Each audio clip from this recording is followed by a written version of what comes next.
우리에게 주시는 하나님 말씀은 사무엘하 22장 44절부터입니다. 제 성경은 520면이네요. 합독하십니다. 시작. 주께서 또 나를 내 백성의 다툼에서 건지시고 나를 보존하사 모든 민족의 으뜸으로 삼으셨으니 내가 알지 못하는 백성이 나를 섬기리이다.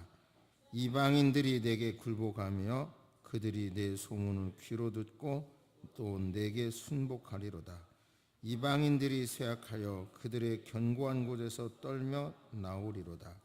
여호와의 사심을 두고 나의 반석을 찬송하며 내 구원의 반석이신 하나님을 높일지로다. 이 반석이 나를 위하여 보복하시고 민족들이 내게 복종하게 하시며 나의 원수들에게서 이끌어내시며 나를 대적하는 자 위에 나를 높이시고 나를 공포한 자에게서 건지시는도다. 이러므로 여호와여, 내가 모든 민족 중에서 주께 감사하며 주의 이름을 찬양하리라. 여호와께서 그의 왕에게 큰 구원을 주시며 기름 부음 받은 자에게 인자를 베푸시며 영원하도록 다윗과 그 후손에게로다. 아멘. 찬양 내 찬양 있겠습니다.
가을이라 그런지 찬양이 더 모든 찬양이 은혜가 되네요.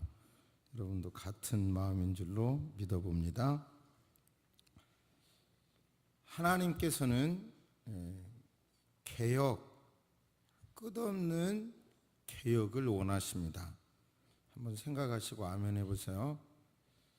한번 개혁은 거기서 멈추는 게 아니라 말씀을 중심으로 끝없이 바꿔줘야 하죠. 하나님은 우리에게 끝없이 개혁하기를 원하십니다. 할렐루야.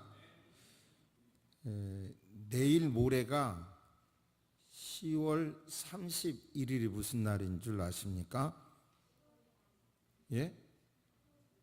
화요일이요. 화요일. 잘 안 들려요. 그러고 보니까. 종교 500주년, 여기 장로님은 장로님다운 말씀을 하시네요. 종교 500주년. 종교 500주년 되는 날입니다. 1517년 10월 31일 마르틴 루터 교수께서 비텐베르크의 모든 성인의 교회 정문에다가 95개조 반박문을 붙였어요. 그러니까 이것 이전에도 그 이후에도 계속해서 이제 종교 개혁 운동이 있었지만 이날을 10월 31일을 종교 개혁주일, 개혁일로 정하고 그로부터 지금 이제 500년이 되는 겁니다. 그런데 우리 교회에 한번 주보 보실래요? 주보 보시면 설교 있는 설교 마지막 부분 있잖아요. 그 저의 이력이 있는 그 윗부분 보면 새소망교회 비전, 우리 안에 계신 그리스도로서 유기체적으로 연합하여 그리스도와 우리와 우리가 유기체적으로 연합하여 변화, 생명, 종교 개혁을 완성하며 가장 행복한 성도가 되리라. 이게 이제 제가 목회하는 비전 선언이에요. 저를 보세요. 종교 개혁을 완성한다는 말, 종교 개혁 자체도 완벽하지 않았고 또 종교 개혁의 주장이 실현되지 않았기 때문에 이제 그걸 완성하겠다는 나름대로 당찬 목사로서의 그런 꿈이 있습니다. 어저께도 제가 설교학 전공했잖아요. 설교학을 총신대학교 박사과정에서 6학기를 했는데도 열심히 했죠. 원우회장을 4학기나 했으니까 열심히 했는데도 개혁주의적인 설교라고 하는 게 감이 안 와. 도대체 6학기를 열심히 학점 이수 정도가 아니라 거의 대부분의 과목을 거의 다 이수했어요. 제가 이수 또는 청강을 했는데도 감이 오지를 않아서 칼빈 대학으로 와서 또다시 30학점을 공부하고 논문을 썼는데요. 종교 개혁자들의 설교가 뭐냐 이거예요.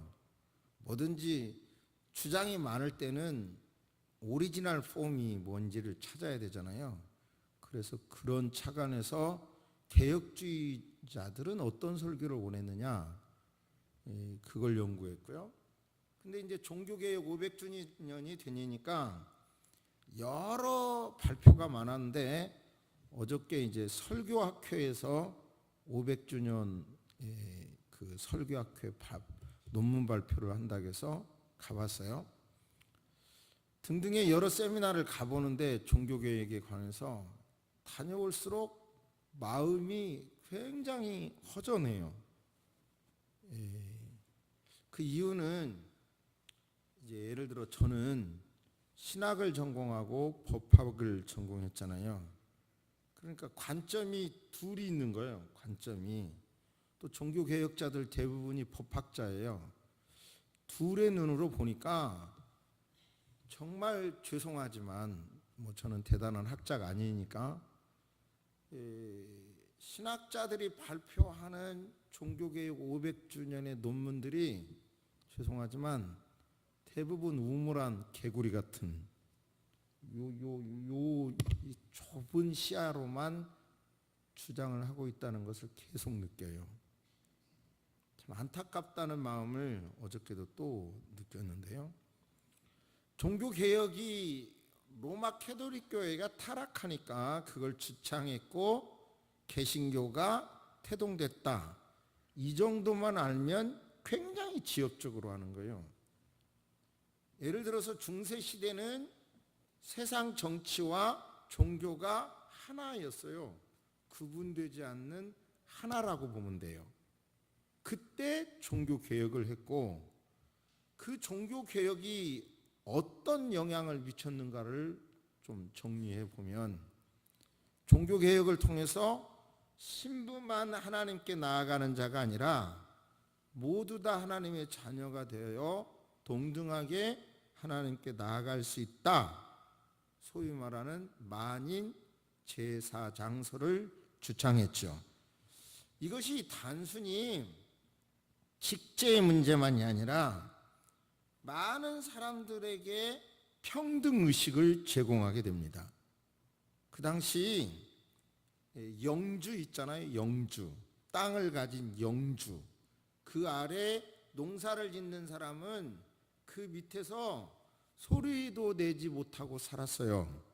그런데 종교개혁의 주장에서 평등사상을 배우고요. 그 평등사상에 또 너무 강하게 어필하는 토마스 뮤처라고 하는 분 같은 경우에 영향을 받아서 봉괴 운동을 벌입니다. 그것을 소위 말하는 농민전쟁이라고 하는데요. 그것도 이제 꼭 잘된 건 아닌데 절차가 잘 된 건 아닌데요. 그러니까 독일 제후들이 결국은 농민들을 결국은 억압해 가지고 끝났지만 그런데 이것은 뭐냐면 종교개혁 운동으로 평등사상이 모든 사람들에게 가슴에 퍼져가지고요. 중세시대는 봉건사회잖아요. 그 봉건사회를 매듭을 짓고 바로 그것을 이어서 시민사회, 국민이 주인이 되는 사회로 넘어와요. 큰 틀에서. 그러니까 종교개혁이라는 게 단순히 우물한 얘기가 아니라 그 시대를 바꾸고 생각을 바꾼 거죠. 예를 들어서 그 이전에는 종교개혁 이전에는 성직자만 성스러운 거고 일반 일은 그렇게 성스럽다고 하지 않았어요. 그런데 종교개혁을 통해서 이제 루터에서 시작한 종교개혁이 켈빈에서 아주 빛이 더 완성을 이루게 되는데 그 전에는 성, 속, 거룩, 아님, 어둠, 죄 이렇게 성, 속, 이원론으로만 나눴는데 종교개혁을 통해서 노동이 거룩하다. 직업 소명론이라고 하는데요. 전문용어로 노동이 거룩하다는 생각. 우리는 지금 뭐 전혀 그런 거가 없지만 그 당시는 이게 혁명적인 거예요. 노동자도 거룩하다. 노동도 거룩하다. 그리고 켈빈의 같은 경우는 노동의 가치를 인정하고 근검 전략해서 이익을 얻고 부를 축적하는 것은 자유고 옳은 일이다를 주장을 해요. 이 의식의 변화는 엄청난 혁명을 가져오죠. 그리고 그 영향으로 여러 번 말씀드린 대로 청교도 퓨리탄들이 태동하게 되고 그들이 종교의 자유를 얻기 위하여 국왕이 없는 나라, 교황이 없는 나라를 만들기 위하여 신대륙을 가서 근대 국가의 뼈대를 놓죠.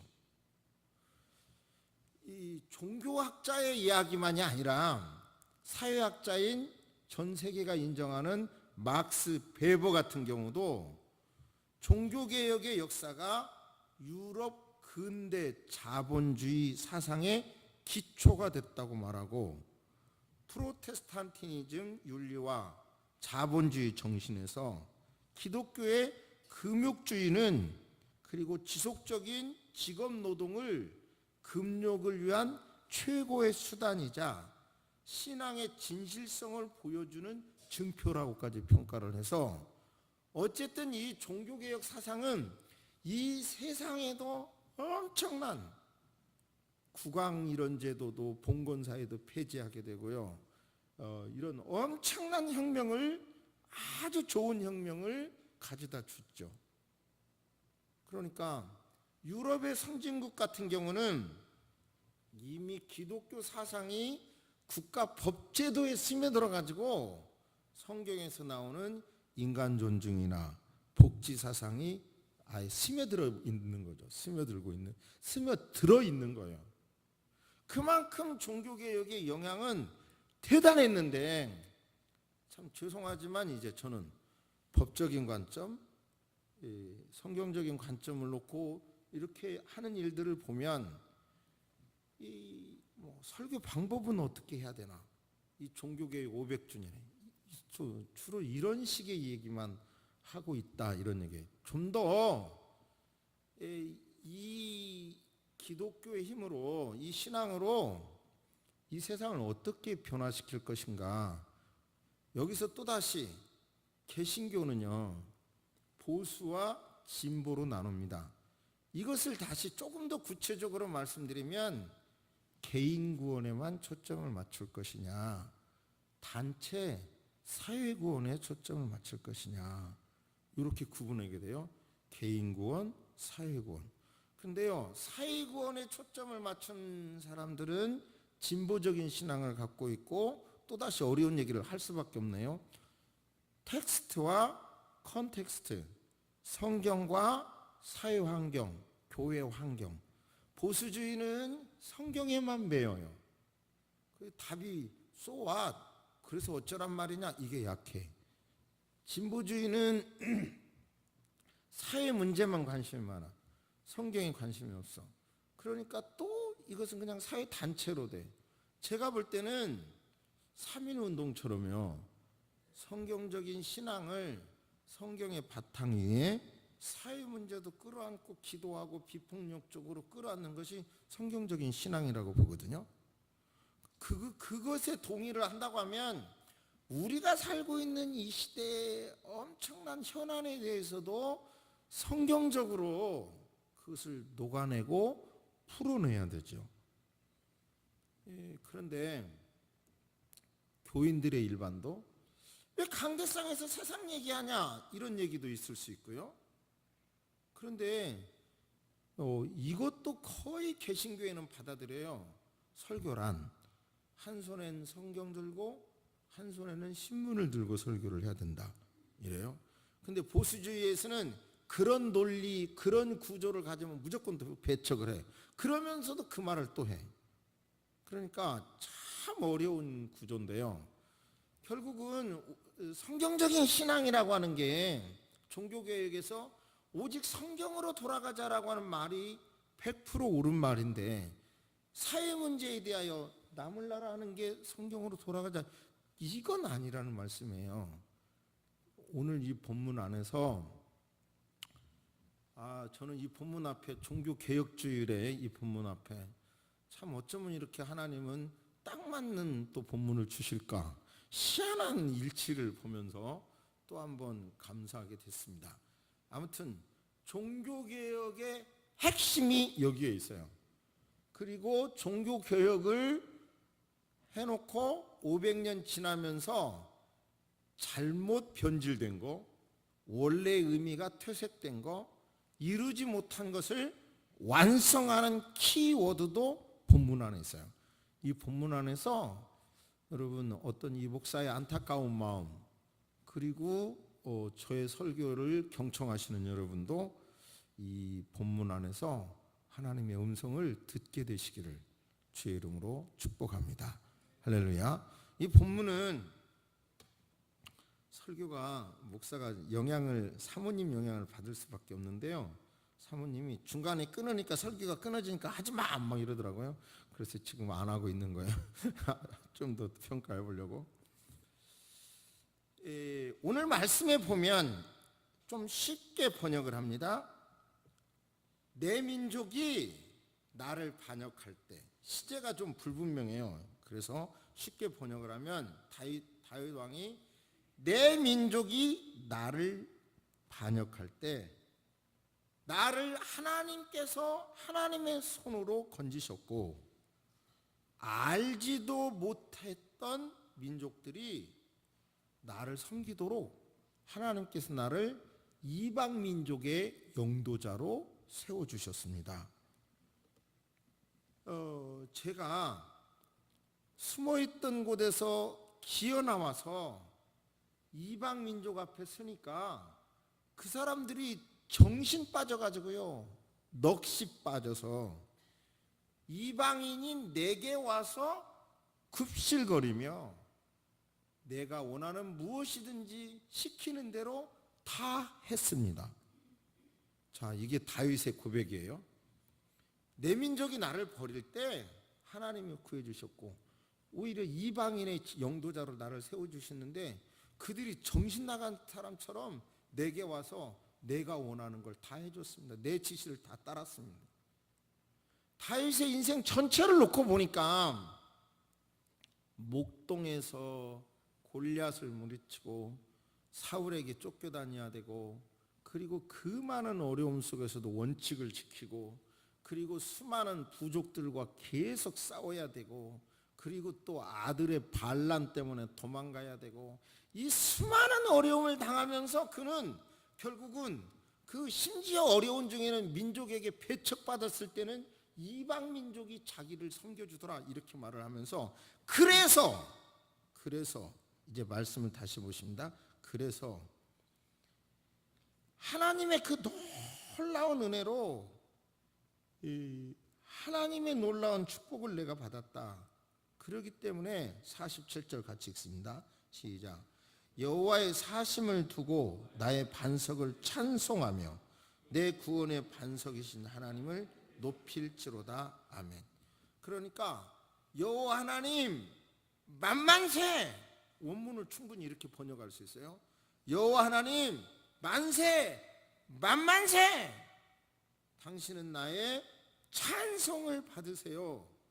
나에게 승리를 안겨주신 하나님 높임을 받으세요. 이러는 거예요. 하나님께 영광 돌리는 거예요. 이러한 모든 삶을 돌이켜보면서 하나님 만만세, 칭송을 받으세요. 높임을 받으세요. 영광을 받으세요. 지금 다윗은 그렇게 노래합니다. 그러면서 계속하는 말씀이 내 원수를 갚으시고 문민족을 내 앞에 무릎을 꿇게 하신 하나님, 당신께서는 나의 원수의 손에서 구출하시고 포악한 자의 손에서 건지시어 적대자들 위에 나를 높여주셨습니다. 50절. 그래하오니 하나님 그 고마움을 어찌 만인에게 선포하지 않고 하나님의 이름을 높이지 않을 수 있겠습니까? 하나님께서는 기름 부어 주신 저를 높여주셨고 승리하도록 해주셨고 한결같은 사랑을 나와 내 자손에게 계속 부어주셨습니다. 그러니 하나님께서 베푸주신 그 고마움을 내가 어찌 만인에게 선포하지 않겠습니까? 여러분, 다윗은 이렇게 고백합니다. 종교개혁의 핵심이, 그러니까 우리가 개신교가 종교개혁을 통해서 나왔잖아요.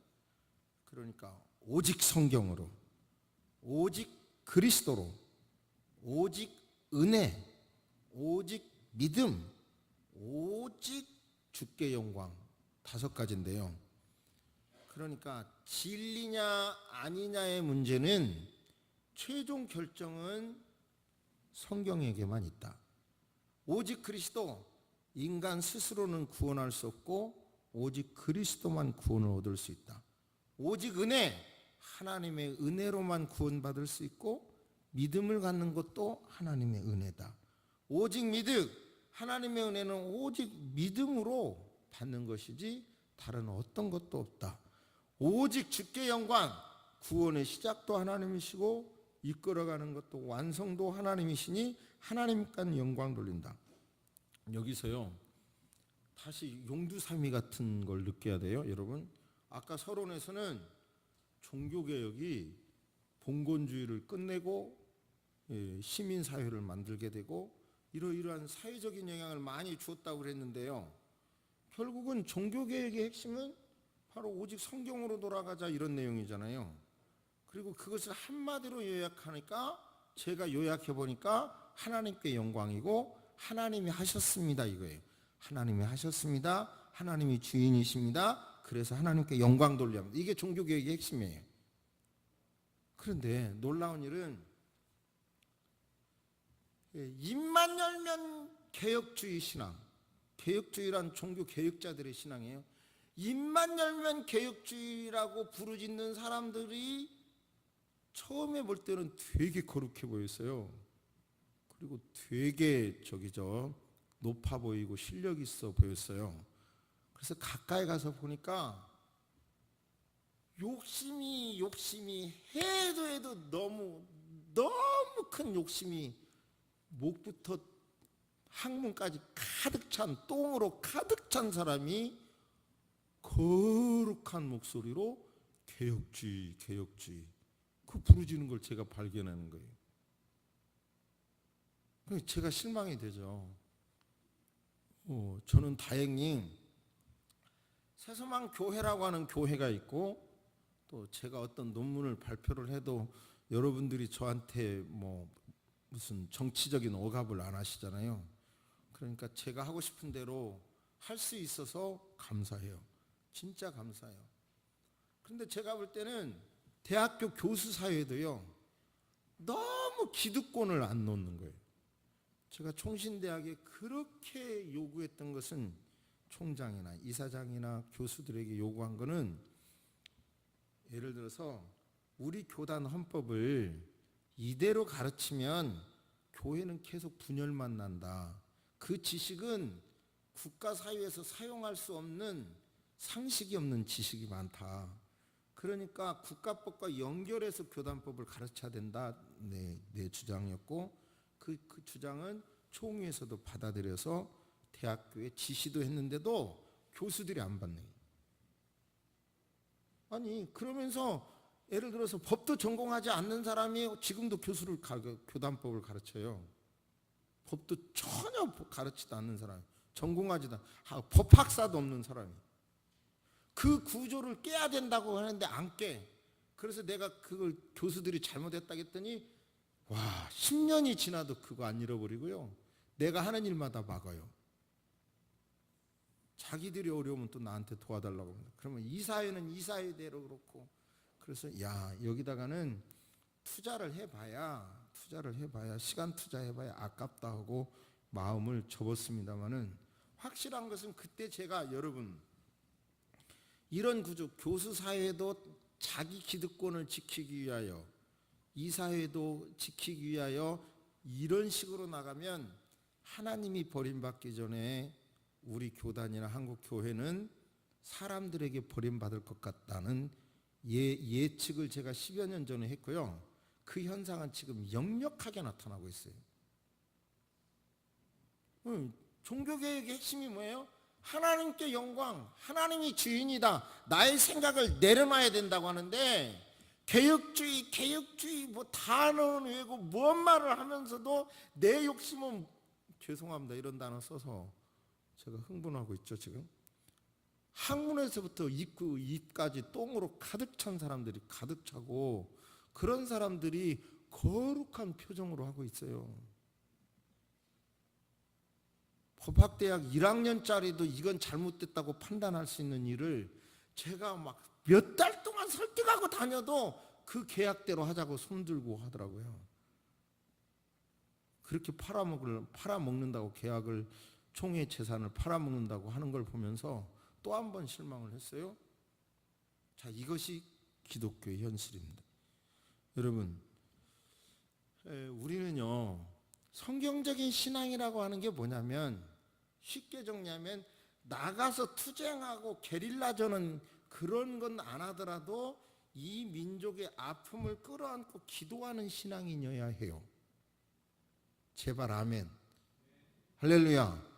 3.1운동 같은 때가 오면 지금도 우리는 그렇게 하는 것이 성경적인 신앙이에요. 예를 들어서 중세시대 말했죠. 돈이 많으니까 성직자들이 공부를 안 해. 아니, 논문에 제가 썼으니까 공부를 안 해. 그러면 지금의 목사님들도요, 성경만 보면 공부할 게 없어요. 별로. 저처럼 많이 알아야 된다고 생각하니까 공부할 게 많은 거예요. 법적인 관점에서 한국 교회도 봐야 되고 성경도 보고, 이 많은 쉽게 말하면 여기도 총신대학원 학생이 한 명이 계셔서 조금 부담스러운데요. 몇 년 전에 어떤 분이 이렇게 썼어요. 총신대학 지금 가서 보세요. 매점에 도서관 매점에 서점이 있어요. 서점. 총신대학 서점에는 신학유의 인문학 서적이 몇 권 없다, 이렇게 비판해요. 학생들이 안 읽으니까 서점이 안 사다나. 근데 한동대학 가니까 한동대학교 학생들이, 기독교인 학생들이 인문학 책을 많이 읽더라. 그런 글을 봤어요. 그러면서 지도자가 인문학이나 이런 다양한 소양을 갖춘 그 평신도 지도자가 지배하는 세상이 오지, 신앙망 똘랑 그거 보는 사람이 지배하겠냐? 앞날이 캄캄하다, 그런 글을 봤어요. 이제 지금은 인문학 책이 많이 있어요? 천만에. 그 구조가 절대로 그럴 리가 없어요. 왜냐? 교수들의 생각이 딱 단절됐기 때문에 그래요. 구조 안 바뀌어요. 종교개혁을 원한다면 여러분, 우리의 가슴이 키는 2m가 안 되더라도 이 민족을 끌어안고, 이 민족의 아픔을 끌어안고 성경적인 신앙으로, 그게 보수신앙이면 그렇게 안 된다는 법이 어디가 있어요? 진보신앙이라면 가서 정치를 직접 해야 되는 거겠지만, 보수신앙에는 끌어안고 뜨겁게 살아계신 하나님께 영광을 돌리고 내 욕심을 내려놓고 기도해야 된단 말이에요. 지금 울산대학교, 동국대학교를 수석 졸업하고 사찰 스님이 됐다가 서울대학교 법학대학원에서 박사학위를 받고 지금 울산대학교 법학교수인 이정훈 씨가 있어요. 제가 일부러 잘 소개하는데요. 그 사람이 종자연을 만들었다는 거예요. 종자연, 정부단체로. 그래가지고 개신교의 대광고등학교 사건이고 막 이런 것을 종교의 평등을 주장으로 개신교를 막 옹매했다는 거예요, 자기 자신. 그래갖고 그가 회개를 했어요. 그리고 말하기를, 지금 말하는 종교인 과세라고 말하지만 그 사람의 주장은 종교 과세고, 모든 종교를 다 한다고 말하지만 사실상 개신교를 목조로 하는 법이다, 이렇게 주장해요. 제가 일부러 이름까지 다 말하잖아요. 지금 우리는 그 시대에 살고 있어요. 종교개혁이 정치와 종교를 분리시켰어요. 피를 흘려서 얻은 거예요. 그런데 뭐를 하고 있어요? 지금 우리는 그 일이 이루어져도 개신교는 목사도 세금 내야 돼 라고 하는 그 말 앞에 꿀먹은 벙어리처럼 아무 말도 못하고 있어요. 이 말은 세금을 내냐 안 내냐 그 말을 떠나서 한 걸음 나가면 종교의 자유를 잃어버릴 수 있는 엄청난 문제거든요. 저 같은 사람이 그걸 막 논문을 쓰고 또 하려고 해도 이제 저도 목표하는 한계 속에서만 하기로 했지 벗어나서는 안 하려고 그래요. 제가 목표를 해야 되니까. 통일 문제도 그래요. 지금 우리 교회는 그래도 계속해서 이런 것을 기도하는 것도 감사하고요. 지금 우리는 믿음을 가졌다고 하면 개혁주의적인 하나님이 주인, 역사의 주인이라고 하는 믿음을 가졌다고 하면 저 북한에서 이 난리를 치는 걸 기도해야 되고, 세계 3차 대전이 안 일어나도록 기도해야 되고, 세계 3차 대전이 일어나면 인류는 공멸해요. 근데 3차 대전 이야기가 여러분 우리만 모르고 있지, 세계는 지금 엄청 떠들고 있어요. 위기가 있다고. 어디에서 전쟁이 일어난다고요? 이 한반도에서 미국과 중국이 붙을 것이라고 그렇게 염려하고 있는데 기도도 않는 게 무슨 개혁주의 신앙이에요? 통일의 문제도 개혁주의 신앙인은 정말 통일, 피 흘림이 없는 통일을 위해서도 기도해야 되고요. 이 얼마 전에 했잖아요. 매연의 문제만 해도 저도 저 중국에서 먼지만 오는 걸로만 생각했는데 그것만도 아니더라니까요. 우리나라가 요즘 여러분 시에 나가보면 인삼밭처럼 태양광 걸 많이 한 거 보시죠. 그가 초기에는 그 전기 사들이는 액수가 비쌌대요. 투자 대금도 많았고. 근데 지금은, 옛날에는 독일계 세계 최고였는데 지금은 하나 것도 뭐 세계적 수준이래요. 그래서 그게 지금 많이 늘어가고 있어요. 시골에 땅이 있으면 그런 것도 한번 검토해 보세요. 근데 아무튼 그 전기세는 굉장히 자연 전기라 비싸다는 거예요. 그거를 안 하고 화력 발전소나 원자력 발전을 계속 했기 때문에 그 대가를 지불하는 게 뽀얀 하늘이라는 겁니다. 우리는 전기세를 싸게 써야 되니까 그건 좋지만 뽀얀 하늘은 싫잖아요. 그러니까 이런 모든 것에 대해서 그리스도인은 정말 여러분 주인의식을 가지고 기도해야 해요. 이 종교개혁주의 앞에 정말 나부터서도 나를 내려놓으신 여러분 또 내려놓으시고 더 내려놓으시고, 할렐루야. 하나님이 주인이십니다. 내 마음의 주인 하나님이시고, 내가 힘들어도 당신을 기쁘게 하는 일이라면 하겠습니다. 그런 자세로. 종교개혁은 단순히 예배 형식만 바꾼 게 아니기 때문에 저와 여러분들은 이미 이런 것은 잘 지키니까 이 종교개혁주의 앞에 세상을 끌어안고 기도하는 그리스도인으로 거듭나시기를 다시 한번 축복합니다. 아멘. 고개를 숙이십니다.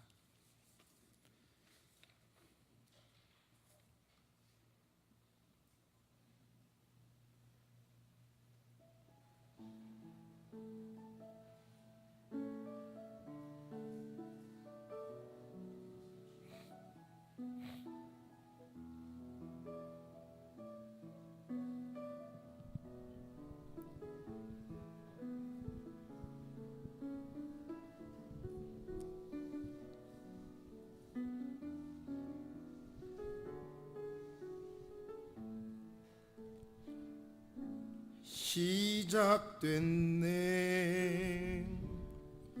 우리 주님의 능력이 나의 삶을 다스리고 새롭게 하네.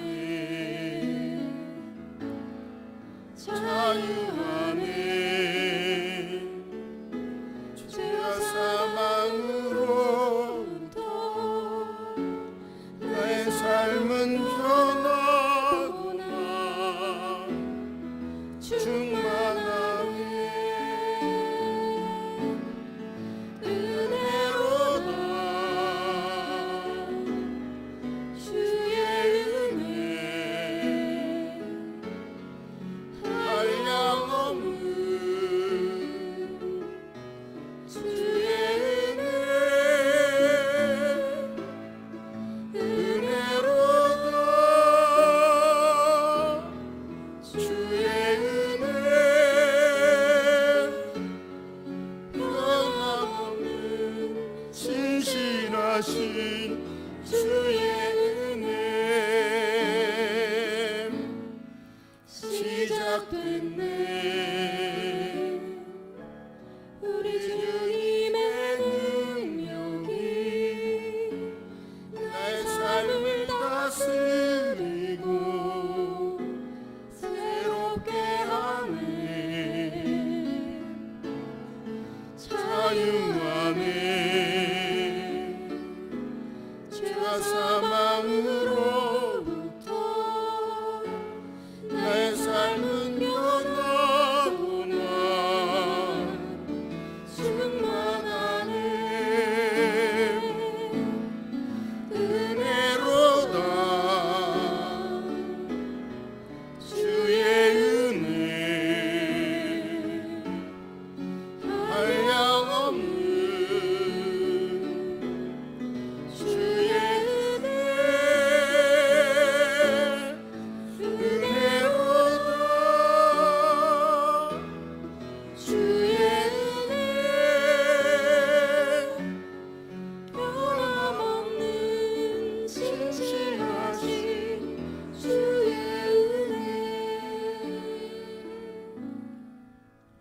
나는 찬양하리라.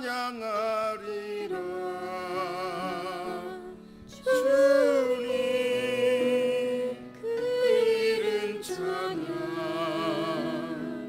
예수 크신 주 이름 나 찬양하리라.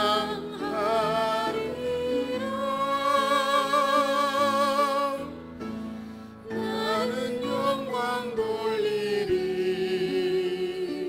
주님 영광의 이름. 예수 크신 주 이름 나 찬양하리라. 시간 됐으므로 그렇게 기도합니다. 살아계신 하나님, 종교개혁 500주년 되신 것 감사합니다. 희한하게 기독교 역사, 선교 역사를 다 조사해 보면 초기에는 기독교 신앙이 확장되지만 얼마 후에는 급기야 쇠퇴하고 있는 것이 세계 선교 역사가 증명하고 있습니다. 이런 때 우리는 과연 어떤 시스템을, 우리가 성경적인 신앙을 어떻게 가져야 하는지, 우리가 배우고 있는 것은 무엇이 잘못됐는지 그것을 깨닫고 그냥 나 편한 대로 할 것이 아니라 하나님의 말씀이면 실천할 수 있는 우리가 되도록 아버지 도와주옵시기를 기도드립니다. 아버지 하나님, 제가 어려서부터 문턱에 올라서지 말라는 소리를 자주 들었습니다. 즉 박도 아니고 안도 아닌 곳에 서 있지 말라는 의미로 나이가 먹어가면서 느껴집니다. 주님, 우리는 세상도 아니고 하나님 안도 아닌 어정쩡한 자리에 서지 말게 하시고 세상에 살지라도 하나님의 자녀로서 살게 하여 주옵소서. 기독교적인 몇 마디의 단어 아는 정도, 습관 아는 정도로 기독교인이라 하지 말게 하시고 하나님의 자녀라 하지 말게 하시고 세상 사람들과 똑같이 살면서도 똑같은 언어를 구사하고 살면서도 그 속에서 하나님의 자녀다운 모습을 드러낼 수 있도록 인도하여 주옵소서. 어느 틈에 우리는 하나님의 자녀 돼서 울타리치고 살아가는 것이 거룩한 신앙인인 양 그렇게 되고 말았습니다. 세상에 들어가서 빛과 소금을 감당하는 세상의 식구들 되게 해 주옵소서. 저들이 연약하지 않도록 힘을 주옵소서. 필요할 때마다 지혜를 주옵소서. 필요할 때마다 하나님의 뜻이라면 경제력도 허락하여 주시옵소서. 지금은 우리 주 예수 그리스도의 은혜와 우리 하나님의 놀라우신 사랑과 성령님의 감화감동 교통하심이 이제로부터 영원토록 함께 있을지어다. 아멘.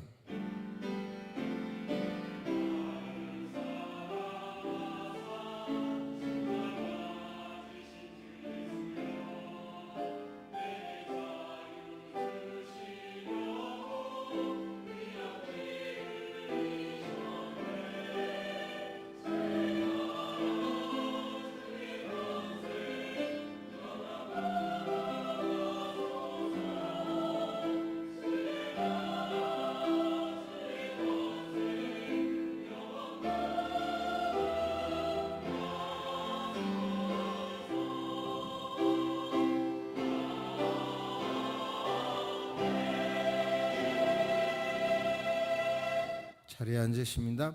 정양이 님 어디 계세요? 우리 박수로 환영합시다. 감사합니다. 네. 나는 찬양하리라 찬양하면서 저와 장로님들이 먼저 나가겠습니다.